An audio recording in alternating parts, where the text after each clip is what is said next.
wanted to record a fresh video here on the steady state approximation. So I know in the previous video I said that I had an older video that I wanted you to watch, but I decided to make a fresh one. Okay, so I'm going to go through two scenarios, one in which the steady state approximation does not apply, and one in which the steady state approximation does apply. Okay, so let's go through that first scenario where the steady state approximation does not apply. So A forms intermediate I at rate constant Ki, and then the intermediate goes on to form the product at rate constant Kp.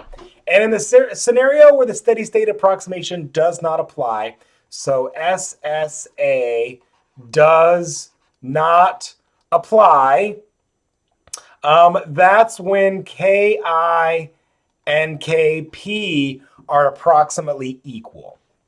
And you can see side by side right here, I've got my Mathematica model, and I've set K1 and K2 to be roughly equal. And you can see this is what the time versus, concentration versus time profiles would reveal. Okay.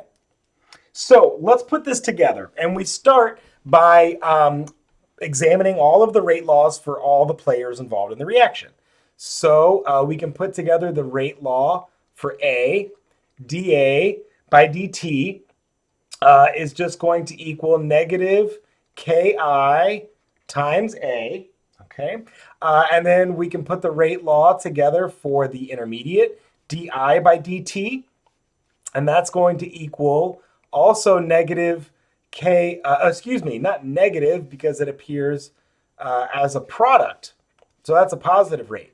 So Ki times A. And then now in the second reaction, it decays. So that's going to be negative Kp times I. Okay. And then finally, we can put together the rate law for product, dP by dt. And that's going to be equal to just simply Ki times I. Okay.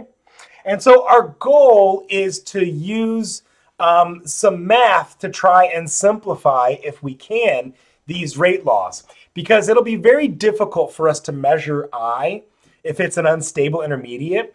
And you note here, the rate of production of our product is dependent on the concentration of I. So we need to figure out a substitution for I in terms of things that we could measure, because it's going to be very difficult for us to measure I. Okay, so we first recall that this corresponds to unimolecular decomposition of A, and we note that we can actually write the rate of the concentration of A at any time t as A initial e to the negative KIT, right? So we can solve this all day long, and we know that that is going to be our result, all right? So if we plug this result in for A right here, knowing that my differential of I with respect to time gives me A with respect to time, okay? So I can plug that in and now say Ki times A initial e to the negative KIT, and of course then now minus Kp times I. I actually have now this equation in a form that I can solve. And so I'm going to rearrange this expression up here to the following. I'm going to write this as di by dt, and I'm just going to rearrange this algebraically and write this as plus Kp times I, and that all equals Ki times A initial, times e to the negative KIT.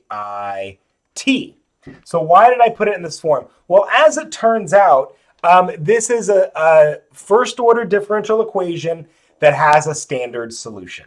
So I'll rewrite this as dx by dt. So I'm going to substitute I as x. And Kp, we'll just call it a constant, A times x. And that all equals another constant, B,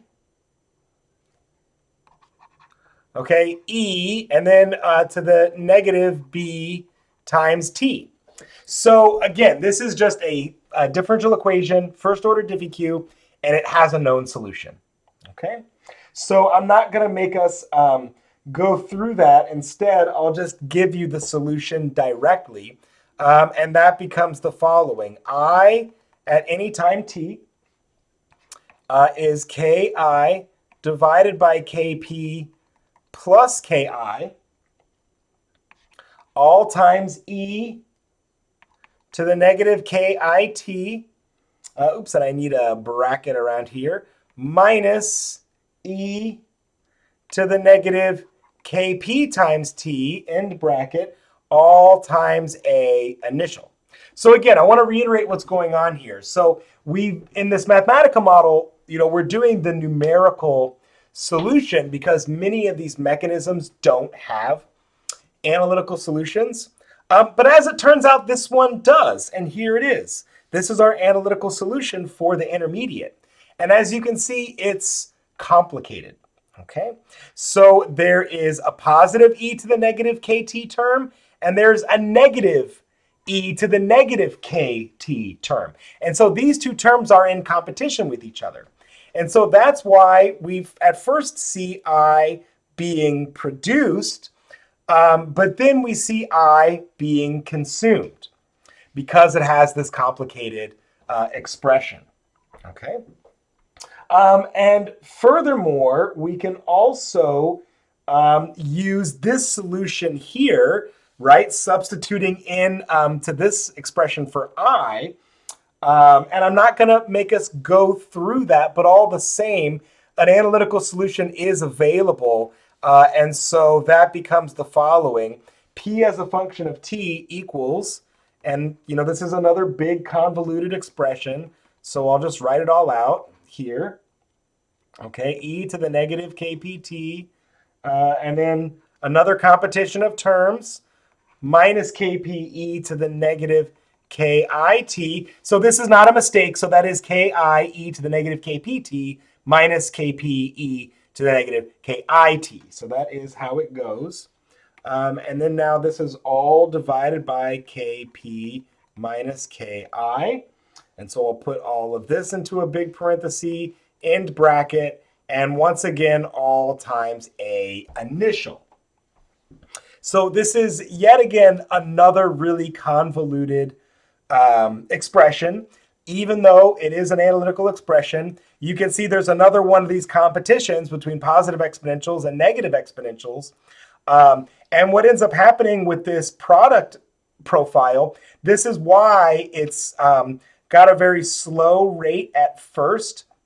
And then once that intermediate starts turning over, then the rate of this really takes off. Okay.